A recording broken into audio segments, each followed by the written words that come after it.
Hey, salut les amis, j'espère que vous allez bien, c'est parti pour une nouvelle vidéo. Donc je tiens à vous faire partager cette révélation d'un agent du FBI. Bon, ça date un peu, mais ça dit des choses vraiment importantes, hein. Donc ce monsieur va dénoncer le plan des Illuminés de Bavière, hein, les Illuminati entre guillemets, qui sont suivis bien sûr par toutes les troupes de satanistes, francs-maçons et compagnie. Bref, mais vous savez très bien, vous connaissez un peu le sujet. Donc voilà, je vais vous partager cette vidéo. Je parlerai pas comme ça vous permettra de voir tout, parce qu'elle est un peu longue et elle est très intéressante. Il y a vraiment beaucoup de choses à apprendre dans cette vidéo. Donc je vous fais un gros big up à ce monsieur du FBI qui dénonce. Voilà, allez, c'est parti pour la vidéo. First of all, let me say thanks a lot. I appreciate the opportunity to be here. I don't know if you know it or not. Some of you do, some of you don't. Former head of the FBI, Los Angeles, California, retired in 1979, March. And shortly after my retirement, I was asked to investigate the Jeffrey R. McDonald case as a private investigator. He's a former Green Beret doctor who was convicted of murdering his wife and 2 children in Fort Bragg, North Carolina, February 17, 1970. It's a long story. I put in about 2,000 hours on the case. When the case first began, my investigation first began, I told Dr. McDonald that I would investigate the matter for him. He had just been convicted and was sentenced to 3 consecutive life sentences. I think I'm going to sneeze. I didn't make it. Okay. 3 consecutive life sentences. I told him if I found out that he was guilty, I would no longer be on the case. I would drop my investigation. Much to my surprise, from the evidence that I read, information that I developed over a period of several years, I've established beyond any question of a doubt that this man is absolutely innocent. And on October 25, 1980, I obtained a signed confession from Helena Stokely, the girl in the floppy hat, if you know the case. By the way, there was a best-selling book, Fatal Vision, and a movie out on this. And the girl in the floppy hat said that Dr. McDonald did not commit those crimes. They were committed by my satanic cult group. And it was my initiation into the cult that night. And she gave me detailed information about the movement within the house that night, who did what. And I said to her, Helena, how do I know you're telling me the truth? And so one of the questions I asked her, there's a whole series of questions I asked her, and this is on audio video, in some instances a video, but always on audio. She said, I said, Helena, tell me about describe the jewelry box on the dresser in the master bedroom. And she described it right to a T. And just to make sure, I went down to Sears Roebuck and got a catalog and brought it back. And I said, Helena, pick out the jewelry box in this catalog that was on the dresser. She picked out the jewelry box. It matched. Also, she told me that she attempted to ride a rocking horse in the child's bedroom that night. But she couldn't ride it because the spring was broken. The only way she could have known that spring was broken was to have been there the night of the murders, February 17, 1970. So anyway, I submitted a 1,200-plus page report, actually 1,100-plus page, almost 1,200 pages, in March of 1981 to the FBI, Judge Webster, with a personal letter. He was director of the FBI. And I said, Judge, I believe this man is innocent, and he'd run out of money, and, you know, I continued to work it as I usually do. And I think that the FBI should continue along the lines of my investigation. And much to my surprise, I started receiving, by the way, it also went to the FBI and to the U.S. Department of Justice, the Solicitor General's office. And much to my surprise, my witnesses, my 19 new witnesses, including Helena Stokely, started calling me and saying, hey, Ted, the FBI has interviewed me. They're trying to get me to recant. And I'm saying to myself, that isn't the responsibility of the FBI. The FBI is supposed to gather information, not destroy it. And that was my first clue that we had a serious problem in that case. And then I continued on, and I had a number of other cases that I handled privately. And in each instance, I noticed Evidence was lost, destroyed, stolen. I noticed that there were strong indications of corruption. So I asked myself, now what's going on here? And over the years, I started gathering material until about 2 years ago. Up until about 2 years ago, I kept saying there's a loose-knit network operating in this country involving drugs, pedophilia, pornography, prostitution, corruption, etc., etc. 2 years ago, from my research, I'm convinced it's much more serious than that. It's more than a loose-knit network. It is a conspiracy. And you know how the news media comes after us when we use the word C, conspiracy, that C word. Well, they can come after me all they like, because I guarantee you right here and now we do have a conspiracy, and I'm going to prove it to you here today. Now, one of the things that convinced me and really got me started in this regard, by the way, this conspiracy involves pornography, drugs, corruption, involves pedophilia, involves organized child kidnapping rings, the finders out of Washington, D.C., CIA cover, covert operation, involved in the international trafficking of children, terrorism, bank accounts, and it goes on and on. By the way, I strongly urge you to go to my booth after this lecture and get my research, my book and my research on missing children. We're going to go into that a little bit in the lecture. But my missing children lecture documents that the finders, an organization in Washington, D.C., this CIA front. It's a covert operation.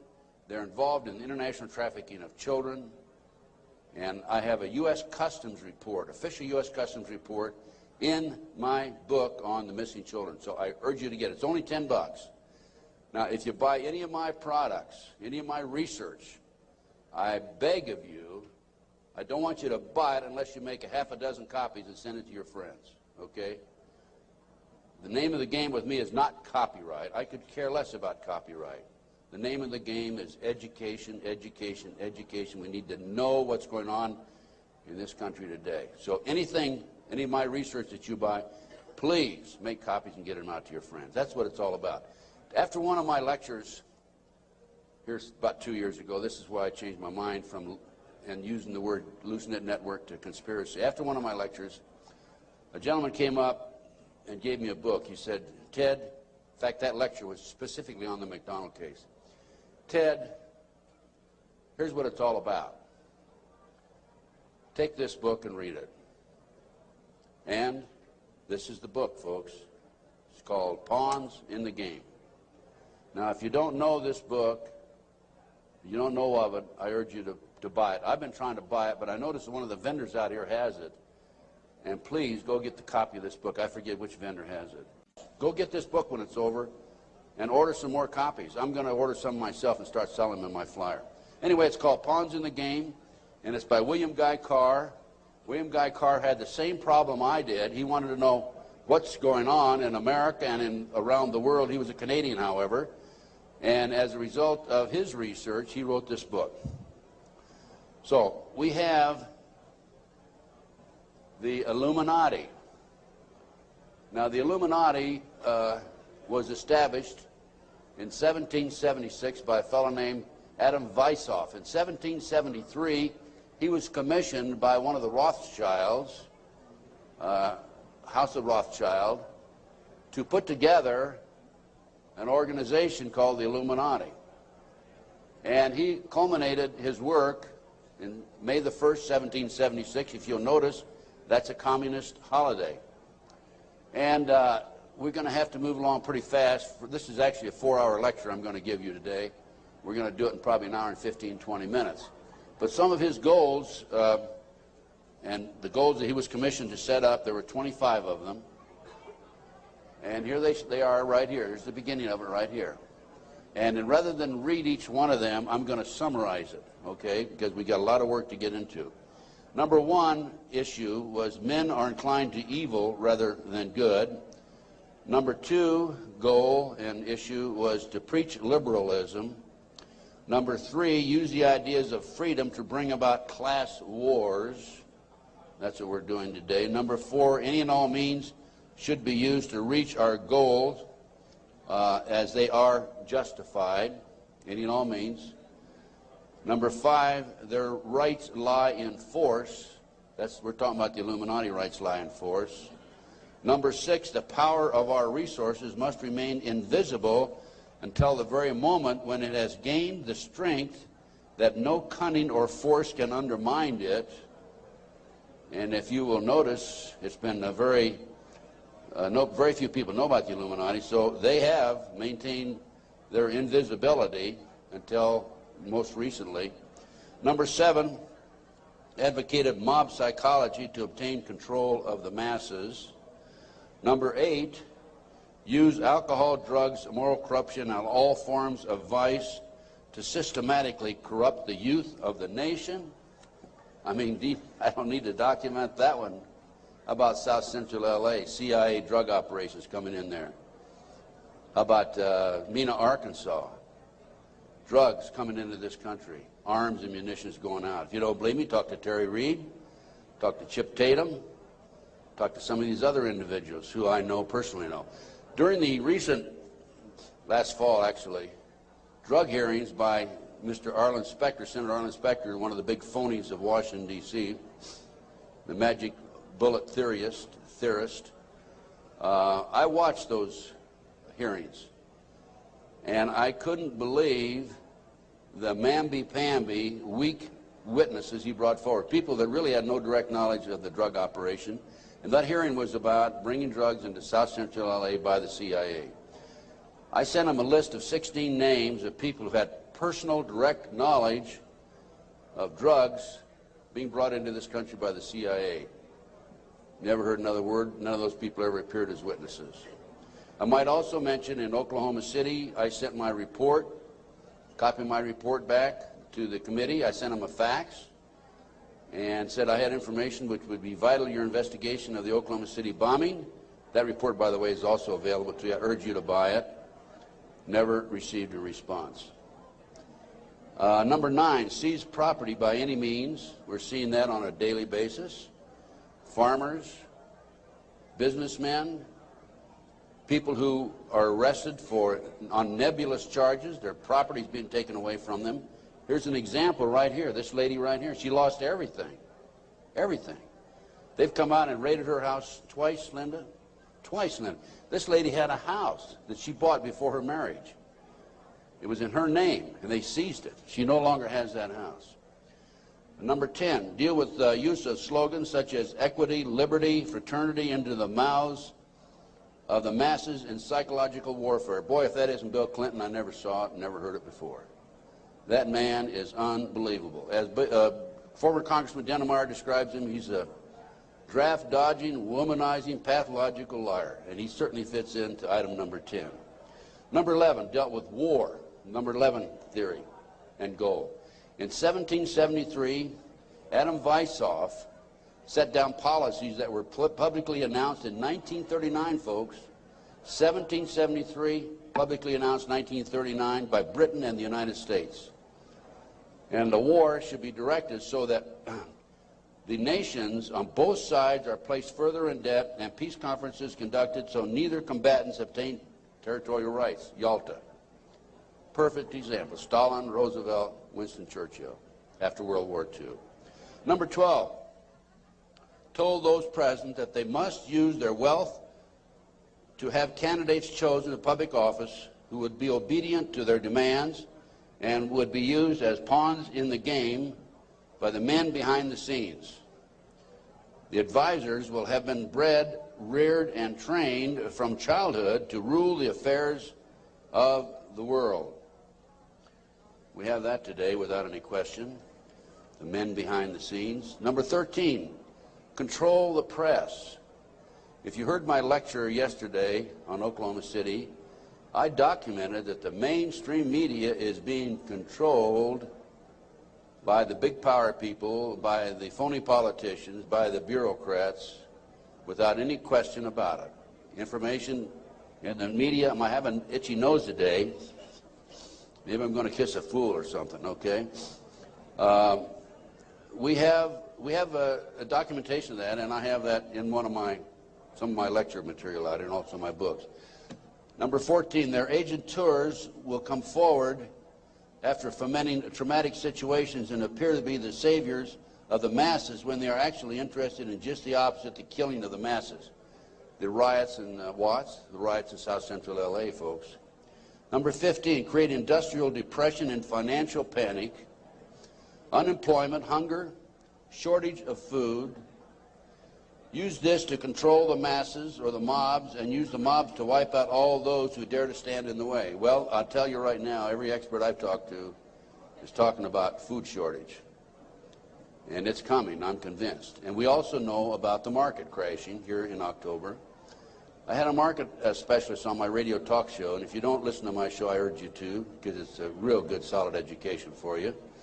Just this week, George Green, he was also on my show on October the 6th.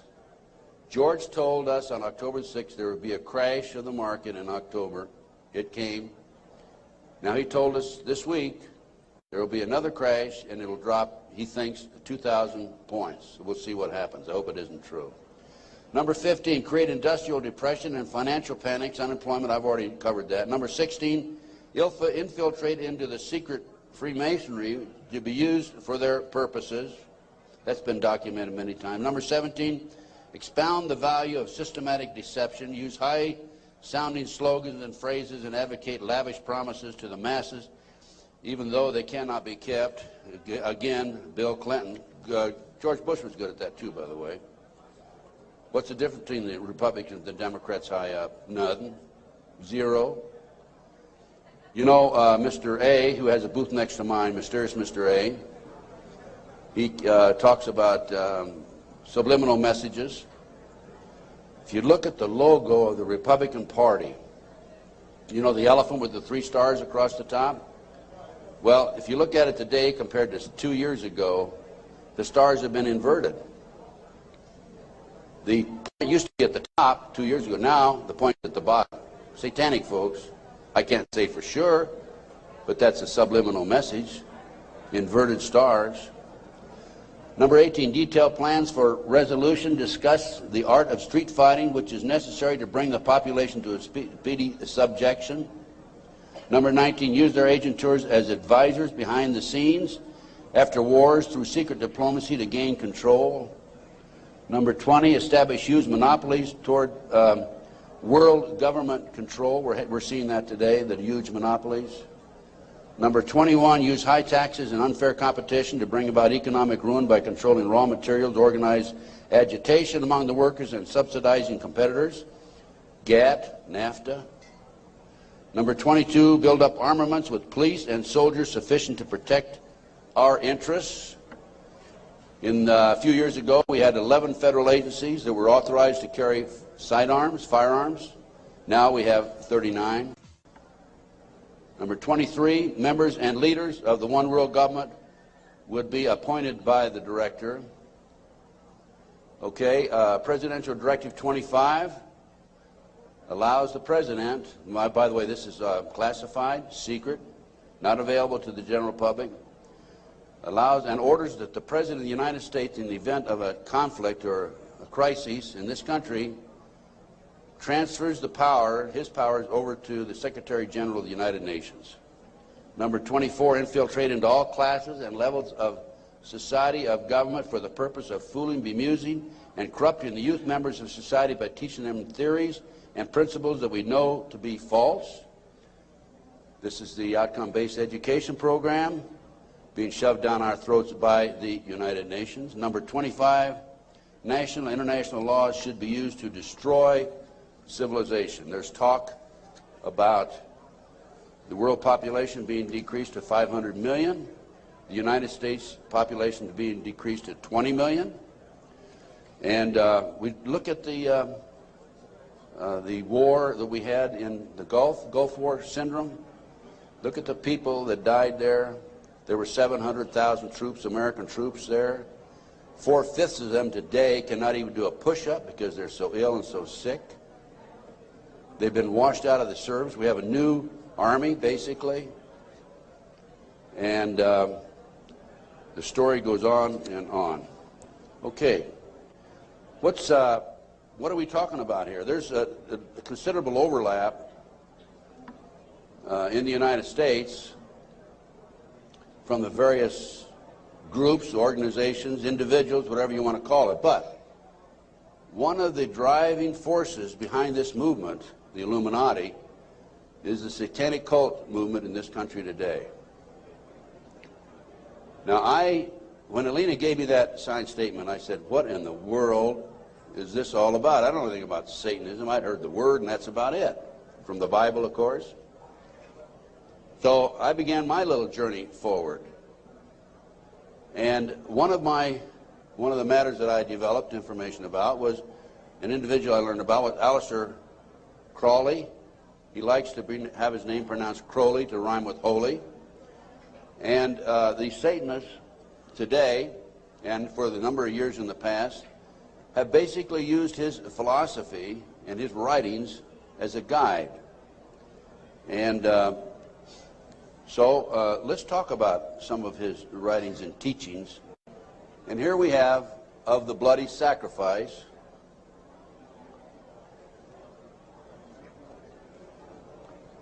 And here we have The Blood is the Life.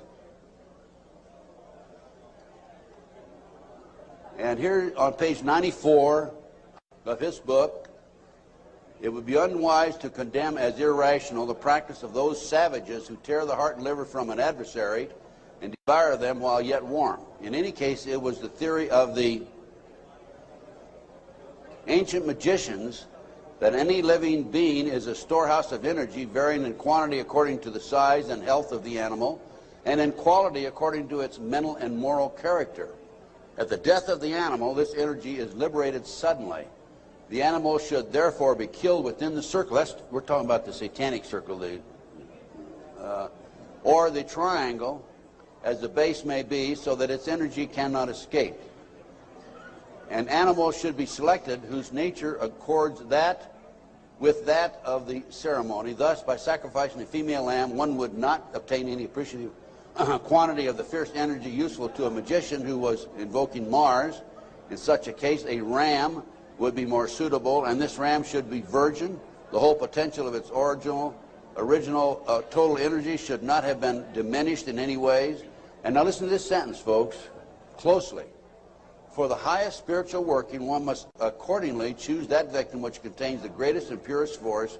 A male child of perfect innocence and high intelligence is the most satisfactory and suitable system. We're talking about human sacrifices. There are, in my estimation, over 3 million practicing Satanists in America today. Now, how did I come up with those figures? I have informants. I have an informant in South Central LA, population of 200,000, told me there are 3,000 practicing Satanists in that area. That's where the famous, well-known case, McMartin case on the preschool took place. I have an informant in Lincoln, Nebraska, told me 3,000 practicing Satanists. Lincoln, Nebraska, town of 200,000. South Bay area, Manhattan Beach area, about 200,000. How much time? I get more than an hour today. So just crank up your cameras. Huh? I'm going to take an hour and a half. Okay? I'm going to take every minute I can give to you folks, because you need to soak this into your brain. Iowa City, Iowa, town of 150,000.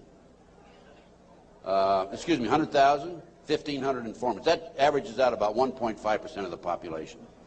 Anyway, this is, we're talking about human sacrifice. About 50 to 60,000 individuals are sacrificed every year. There are 8 basic satanic holidays. There are other holidays for the various covens, but there are 8 basic ones that they all honor. Now, one of the practices, this is another book of Aleister Crowley. One of the theories, we talked about human sacrifice, okay, there it is, right in their book. I mean, I didn't invent that. That's there. Another aspect of their religion, if you want to call it religion. By the way, the federal government does recognize the satanic movement as a religion, yet in Linda's case, the word Satanism was brought up by her husband's defense attorney. They sealed the records, have not made it available, and when she writes to her children and says, believe in God, she gets a letter back from these people saying, you can't mention God in your letter to your children. That's just an example, okay? Okay, we're talking here about the 666, that's the beast, that's Aleister Crowley himself. Moreover, the beast 666 advises that all children shall be accustomed from infancy to witness every type of sexual act, as also the process of birth, lest falsehood fog and mystery stupefy their minds, whose error else might thwart and misdirect the growth of their subconscious system of self-symbolism. What we're talking about there is children from birth being exposed to sex. These people, the satanic movement in the world, has set up preschools throughout the world for the purpose of getting their hands on our children. The parents drop them off at 9 in the morning, come back and pick them up at 4, 3, 4, 5 at night. In the meantime, in many of these preschools, the children are exposed to sex from the time of birth. In Linda Wiegand's case, it's exactly what happened. These children have been exposed to sex from the time that her ex-husband got his hands on those babies right up to the present time. And I have a page missing, and I'll have to dig that one up some. I don't know what happened to that page. Maybe the Satanist got it. It may therefore be considered improper as a general rule for your sexual gratification to destroy, deform, or displease any other star.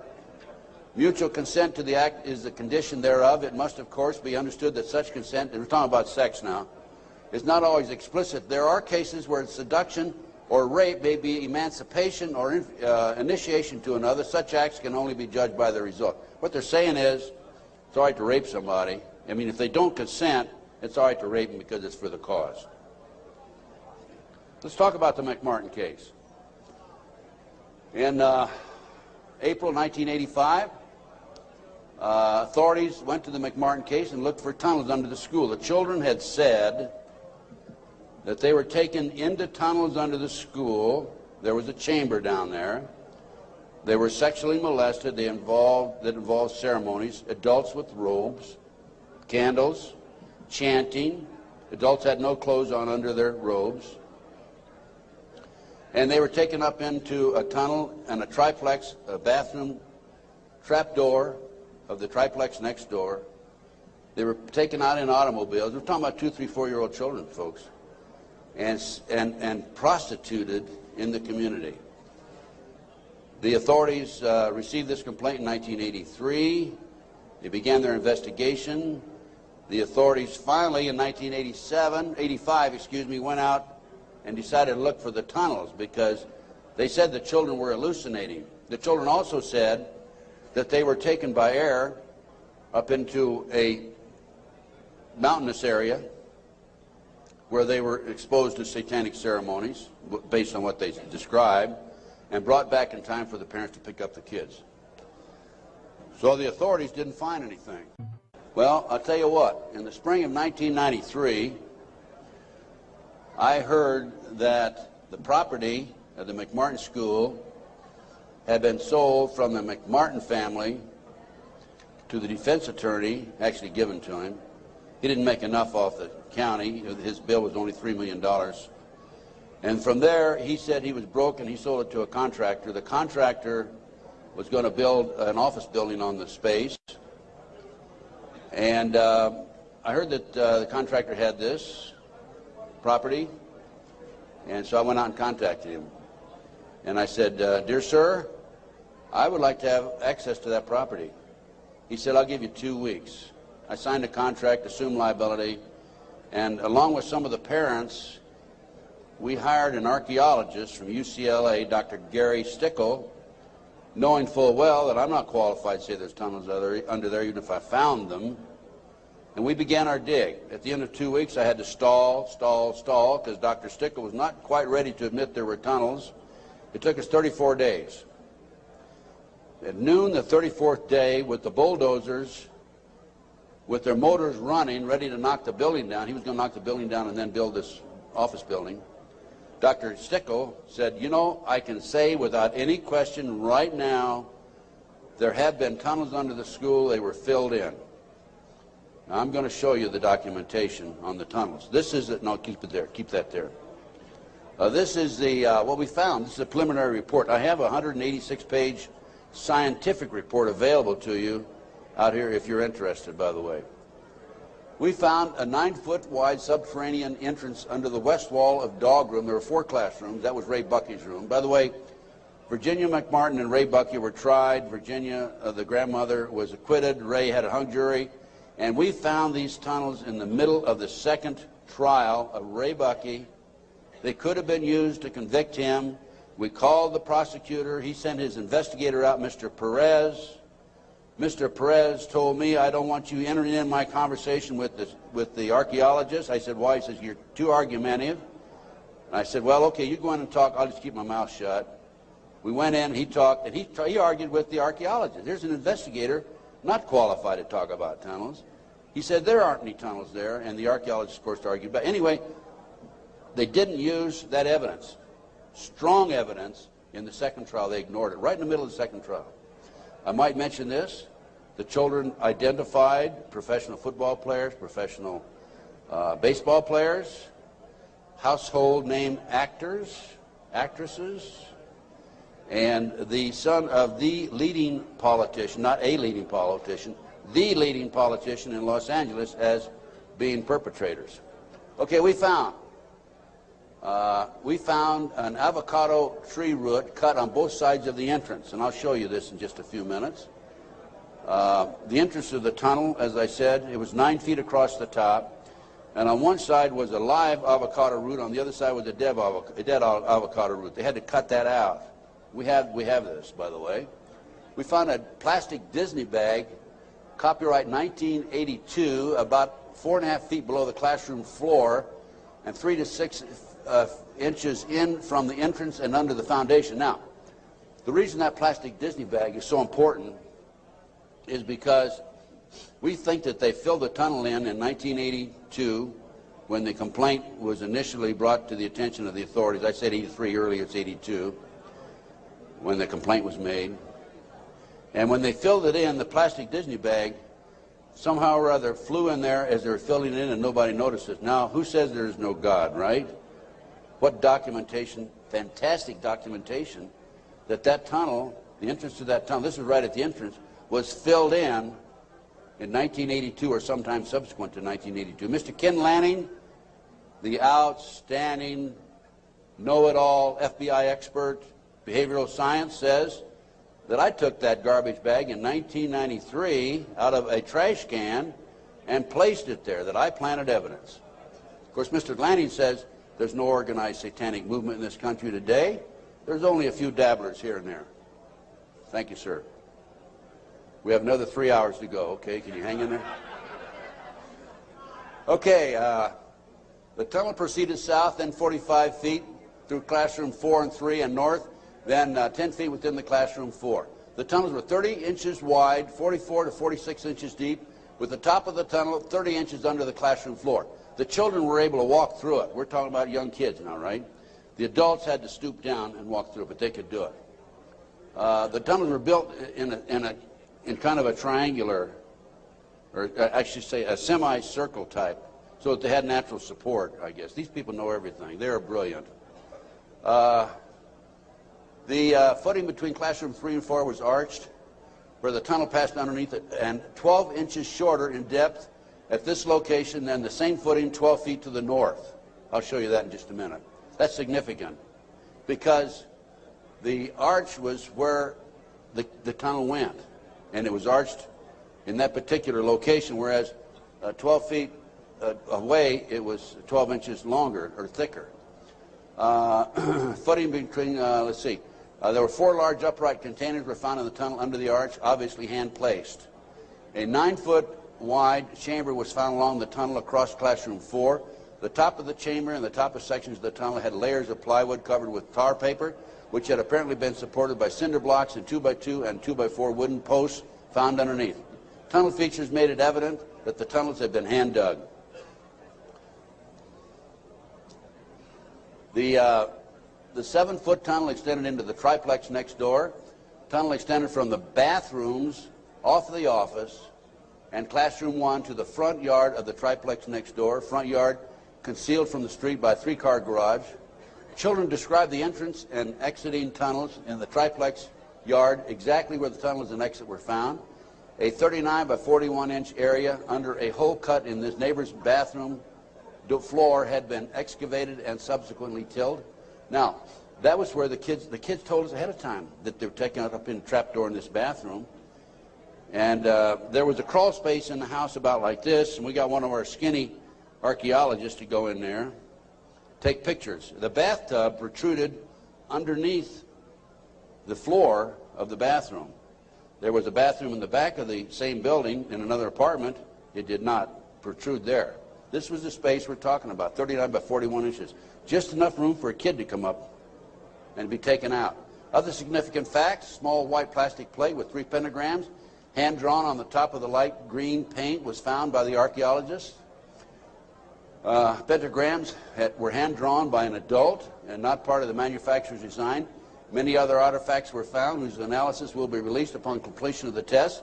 The analysis has been released. That's the scientific report I told you about. No doorknobs were on classroom 3, only a dead bolt lock. Each classroom had an on and off switch which was labeled fire alarm. The system did not connect to the fire station but was used as an alert within the school if somebody came around.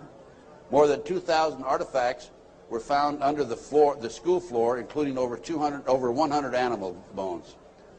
Due to the constraints and time constraints and so forth, we had to discontinue the process on noon the 34th day. By the way, this cost us, a lot of people donated their time.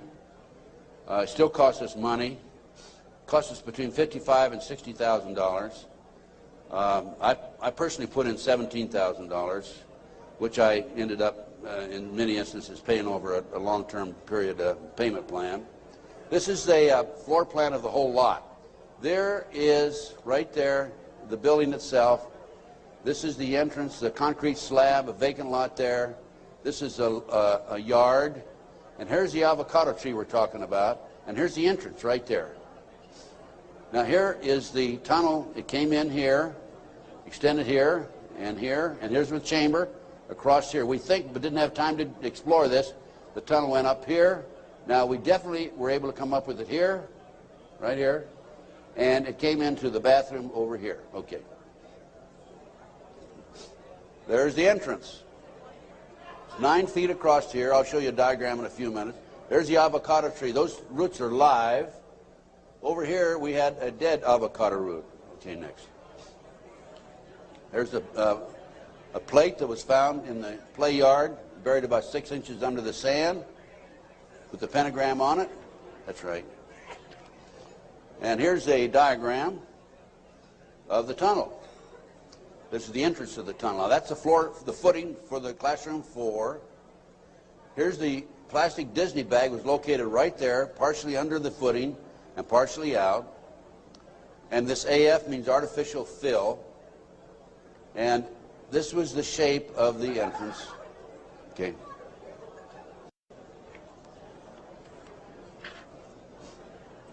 Here's your diagram. These are your drawings.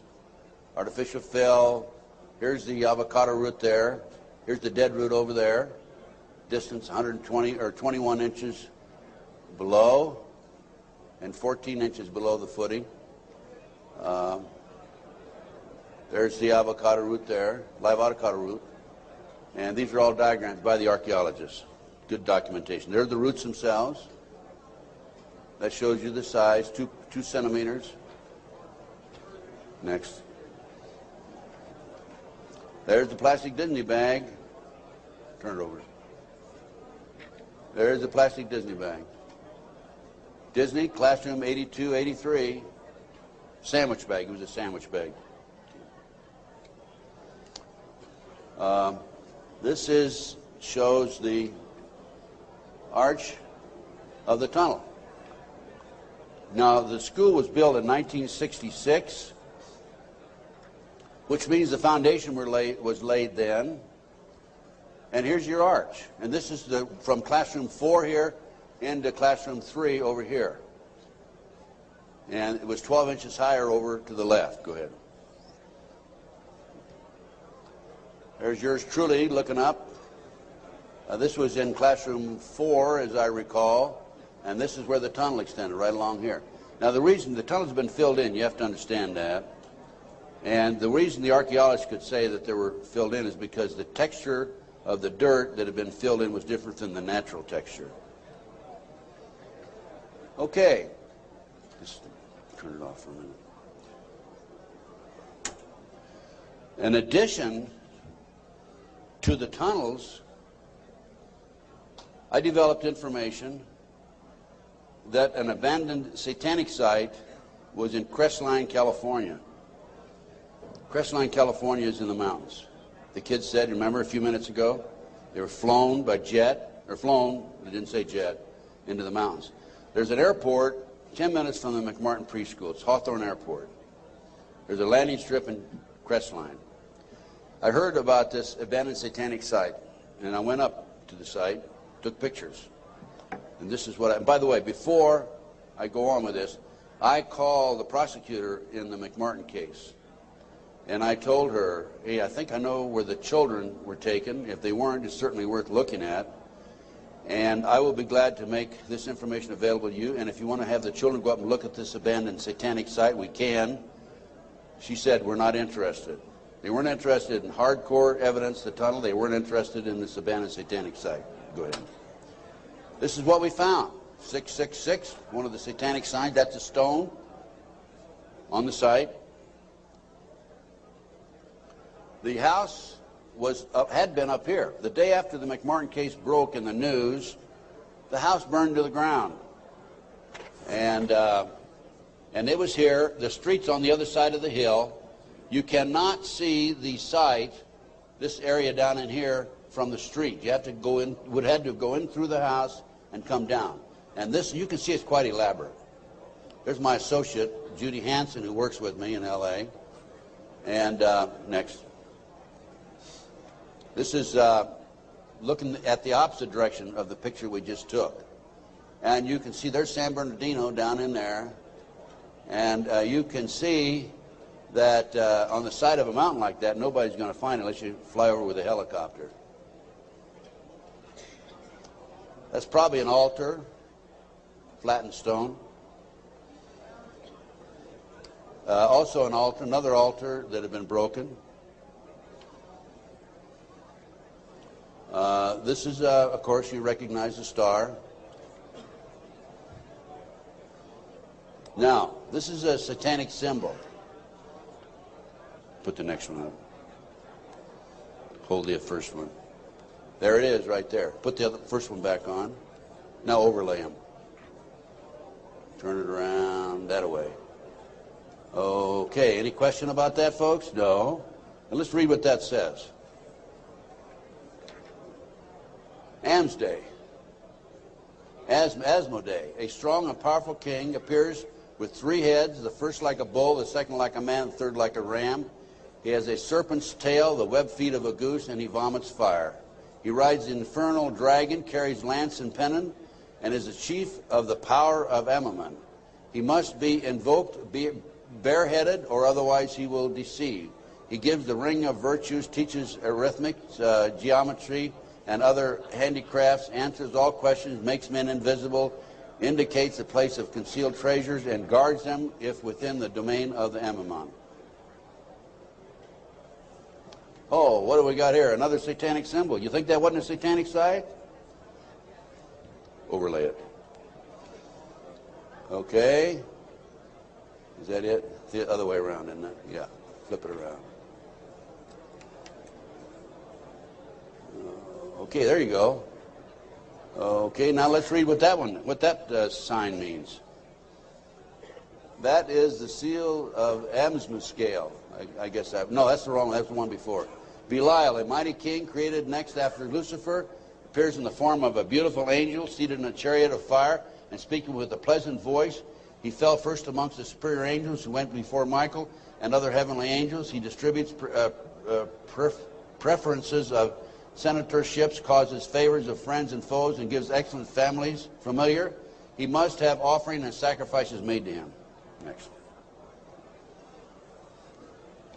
And there's another satanic sign. I couldn't make that one out, so I couldn't match it with anything, obviously. Here's some ovens. That was a large circle with a number of signs in it, a lot of writing. We couldn't get up high enough that we could take a good picture of it. Next. And let's put that back a minute. That's another case. Okay, nothing came of that. Nobody was interested in an abandoned satanic site, even though it appears to have been related to the McMartin case. I have to say that I was very disappointed. We gathered this evidence privately. The police don't have the capability of doing so. Too many high-pressure people involved. Too many prominent individuals involved. So that's just an overview of the McMartin case, folks. No question in my mind that it was a satanic operation. And Dr. Roland Summit, UCLA psychiatrist, says, who's done a lot of research in this field also, that there are 50 other preschools in the country where the kids have talked about going down into tunnels. Now, this is another case that I worked out of Philadelphia, similar case to Linda's. And this is the Lou Bear case. Lou called me back in, I guess, the late 80s. And he said that he had gone underground with his children. The great FBI came in with their SWAT team, as they did with Linda, raided his house, grabbed him, put him in jail, took the children, turned them over to his ex-wife, whose boyfriend, according to the children, was sexually molesting them. And Lou said, "What can I do and how can you help me?" So I was willing to go back and testify for Lou. And one of the matters that I was going to testify about were the drawings by the kids. And it's not a funny thing, but it's an established fact that children who have been sexually molested for some reason or other, when they're, 2, 3, 4, 5, 6, 8, 10 years old, whatever, will invariably draw pictures of their activity, of their exposure to these nefarious matters. Invariably they do that. Now, when I was that age, I was drawing cars and airplanes, and the girls were drawing flowers, right? But these kids invariably will draw these pictures. As you can see from Linda's case, she has pictures at her booth that her children have drawn. Now, I was going to go back and testify for Lou, and I was going to say that based upon my reviewing the pictures drawn by the children, they've been exposed to a satanic activity. This is the most telltale of all the pictures. I'm going to show you a series of them. This is a totem pole with a goat's head at the top, children at the various highest level. I understand, again, I say I understand because I'm not sure, because there's so much secrecy involved in the satanic movement. 8, 10 layers of classes of people within themselves, like the dabblers on up to the very highest level. But from my sources and my informants, I've been told that the various highest level of Satanism, you will have the totem pole, which is usually 3 to 6 feet tall, made out of wood, with the goat head at the top. So I was going to testify that based on my experience, that these children were exposed to the highest level of Satanism mainly because of this drawing right here, the goat hole, the totem pole with the goat's head. The judge would not allow me on the witness stand. I flew all the way to Philadelphia from Los Angeles, wouldn't allow me to testify. These are some of the other drawings. This is a body on a slab, undoubtedly an altar where they sacrificing blood, the genitals, and let me mention this also, children who have never been sexually molested in a recent study, not a recent study, a study back about 7 or 8 years ago, children who have never been sexually molested do not draw the genitals. Children who have been sexually molested A high percentage of them draw the genitals, and children who have been ritualistically sexually molested, higher percentage will draw the genitals. Little Matt Bear drew a picture of people, a fire, a baby being thrown in the fire, human sacrifice, obviously. An altar, bone, liver, blood, kitty. And another ritual ceremony. Here's trees, people, fire. And another, people have no cloth on, he says. Table, knife, devil. Okay, that's the Lou Bear case. Now, I think we're going to we got just a few more minutes, and I want Linda to take the podium, talk about her case. But I'm going to run through these next slides real fast, Linda. 100,000 children disappear every year per Reader's Digest, July 1982. Next. This is the official U.S. Customs report that establishes the great CIA, under the name Finders, a covert operation, is involved in the international trafficking of children. It's about 9 or 10 pages long. We'll just flip through the pages. If you want to take a look at this report, go to my table and take a look at it. And if you want, please buy it. It's $10. Make copies. Get it out to your friends. Okay, keep going.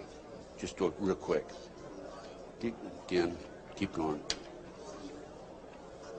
Go to the last page. Just flip them and then just go to the last page. That's how long it is. Keep going. And some more. That's it. That's it. Okay. The way this case came about is a group of children were seen in a park in Tallahassee, Florida in 1987. The police were called. The men were well dressed. They had a van. Police came out, talked to the kids. The kids said that they were en route to Mexico to a smart school. And the police traced that van back up to the Finders in Washington, D.C. They raided, the Metropolitan Police Department raided the Finders headquarters and also a warehouse. And they found all this paraphernalia. They found information about international trafficking of kids all over the world. The Finder, based on my research subsequent to that, again, CIA covert operation.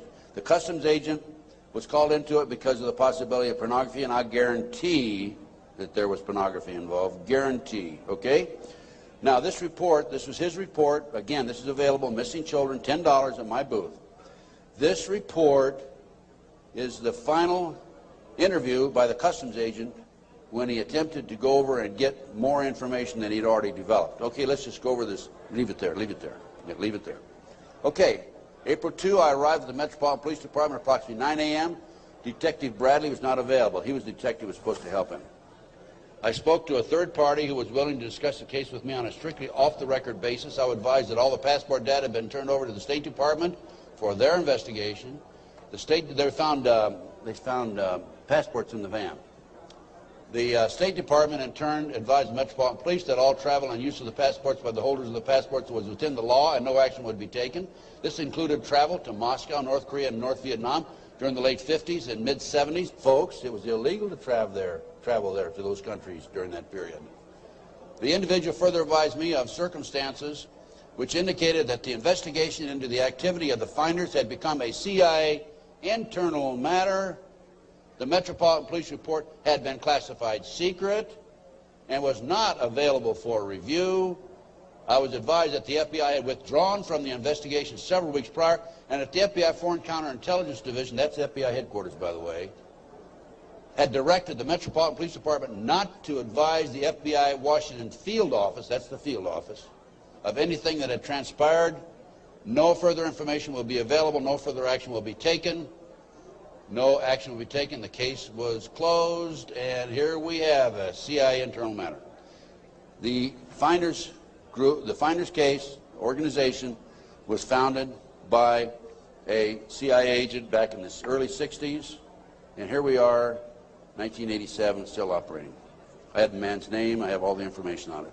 A real quick overview. CIA experiments with mind control on children, MK Ultra.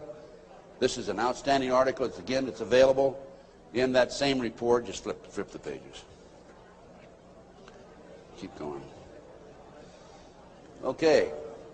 Folks, I'm going to turn the podium over to Linda Wiegand. We have about another 15, 20 minutes, I believe.